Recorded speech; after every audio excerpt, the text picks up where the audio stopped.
दयालु बरगद का पेड़। सुंदरवन जंगल में एक बरगद का पेड़ था। बरगद का पेड़ बहुत ही दयालु था। वह जंगल के सभी पक्षियों की सहायता करता था। बरगद का पेड़ इतना घना था कि जंगल की सारी चिड़ियाँ आकर उस पेड़ पर रहा करती थी। जंगल की सारी चिड़ियाँ रात भर उस पेड़ पर रहती और सुबह दाना चुगने के लिए निकल जाती। वह बरगद का पेड़ बारिश, तूफान, ठंड सब कुछ झेल लेता था और उन चिड़ियों को कोई भी नुकसान नहीं पहुंचने देता था। एक दिन कल्लू कौवे ने कहा, अरे चिड़ियों, मेरे साथ चलो। यहाँ से कुछ दूर नीली पहाड़ी है और उस पहाड़ी के पीछे बहुत सारे पेड़ हैं और उन पेड़ों पर बहुत ही मीठे और रसीले फल लगे हैं। हम लोग चलते हैं और उन फलों को खाते हैं और वहीं पर ही रहेंगे। यह सुनकर कजरी कौवा ने कहा, हाँ कल्लू कौवे, तुम सही कह रहे हो, हमें वहाँ पर चलना चाहिए। तभी तूने चिड़िया ने कहा, अरे अरे तुम लोग ये क्या कह रहे हो? हम लोग इस पेड़ को छोड़कर कैसे जा सकते हैं? हम लोग इस पेड़ पर बचपन से रहते हैं। यह पेड़ हमारा बहुत ही अच्छा मित्र भी है और हमारा बहुत अच्छा घर भी। लेकिन तूने चिड़िया की बात कोई भी नहीं सुनता और सारी चिड़िया उस पेड़ को छोड़कर कल्लू कौवे के साथ चली जाती हैं। मुझे माफ कर दो बरगद भैया, मैं सभी चिड़ियाओं को रोक ना सकी। अरे कोई बात नहीं तूने चिड़िया, तुम हो ना, मेरे लिए यही बहुत है। अब बरगद का पेड़ और तूने चिड़िया दोनों एक साथ रहते थे। धीरे धीरे समय बीतता गया। उसके बाद जंगल के सभी पक्षी उस नीली पहाड़ी के पीछे एक एक पेड़ पर रहने लगते हैं। अरे देखो, अगर हम उस टोनी चिड़िया की बातों में आते तो हम भूखे ही मर जाते। हाँ तुम सही कह रही हो, हमें टोनी चिड़िया पर कभी भरोसा नहीं करना चाहिए। धीरे धीरे समय बीतता गया और एक दिन जंगल में बहुत तेज आंधी और तूफान आए। वह तूफान इतनी तेज था कि नीली पहाड़ी के पीछे के सारे पेड़ गिर गए और सारी चिड़िया बेघर हो गई।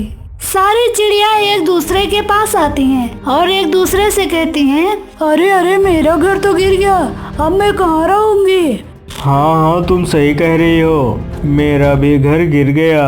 हमने अपने पुराने घर को छोड़कर बहुत बड़ी गलती कर दी। हमें वापस से अपने पुराने घर पर ही चलना चाहिए। फिर जंगल की सभी चिड़िया वापस से बरगद के पेड़ के पास आती हैं और देखती हैं कि बरगद का पेड़ जैसे था वैसे ही खड़ा है। फिर जंगल की सारी चिड़िया बरगद का पेड़ और तूने चिड़िया से माफी मांगती हैं। अरे कोई बात नहीं बच्चों, आ जाओ, मेरी शाखाएं हमेशा तुम्ही लोगों के लिए है। एक बार फिर से जंगल की सारी चिड़िया और बरगद का पेड़ सभी खुशी खुशी रहने लगते हैं। कजरी कौवा की शादी कल्लू कौवा से हुई थी और कुछ दिनों के बाद कजरी कौवा ने 2 अंडे दिए। धीरे धीरे समय बीतता गया और दोनों अंडे में से बहुत ही प्यारे प्यारे 2 बच्चे बाहर निकले। देखो कजरी, बहुत ही प्यारे बच्चे हैं ना ये? हाँ, बहुत ही प्यारे अंडे हैं। हमें इन अंडों की देखभाल करनी होगी। दोनों बच्चे की बहुत ही अच्छे से देखभाल करते थे और उन्हें टाइम पर खाना भी खिलाते थे। धीरे धीरे समय बीतता जाता है और एक दिन सैंडीबाज कल्लू कौवा के घोंसले की तरफ आता हुआ दिखाई देता है। अरे वो देखो कजरी, उस तरफ सैंडीबाज आ रहा है। हमारे बच्चों को खतरा है, हमें उससे बचाना होगा। इतना कहते ही कजरी कौवा और कल्लू कौवा सतर्क हो जाते हैं और सैंडीबाज से अपने बच्चे को बचाने के लिए अपने घोंसले को पत्तियों से छिपा देते हैं। सैंडीबाज जैसे ही उनके पास पहुंचता है और कहता है, अरे अरे कहाँ हैं तुम्हारे बच्चे? उन्हें बाहर निकालो, मुझे भूख लगी है, मैं उन्हें खाऊंगा। इतना कहकर सैंडीबाज कल्लू कौवा के बच्चों को जैसे ही पकड़ने के लिए आगे बढ़ता है, कल्लू कौवा और कजरी कौवा बाज को रोकने के लिए आगे आ जाते हैं और बाज से लड़ाई करने लगते हैं। मौका पाते ही सैंडीबाज कल्लू कौवा और कजरी कौवा के गर्दन पर चोंच मारता है। चोट लगने की वजह से कल्लू कौवा और कजरी कौवा की वहीं पर मौत हो जाती है। तब सैंडीबाज कल्लू कौवा और कजरी कौवा के बच्चों को पकड़ लेता है और देखता है कि उन बच्चों की अभी तक आंखें भी ठीक से नहीं खुली होती और भूख से बच्चे रो रहे थे। और वे बाज को ही अपनी माँ समझकर उनसे लिपट जाते हैं और उनसे कहते हैं, माँ भूख लगी है, मुझे खाना दे दो।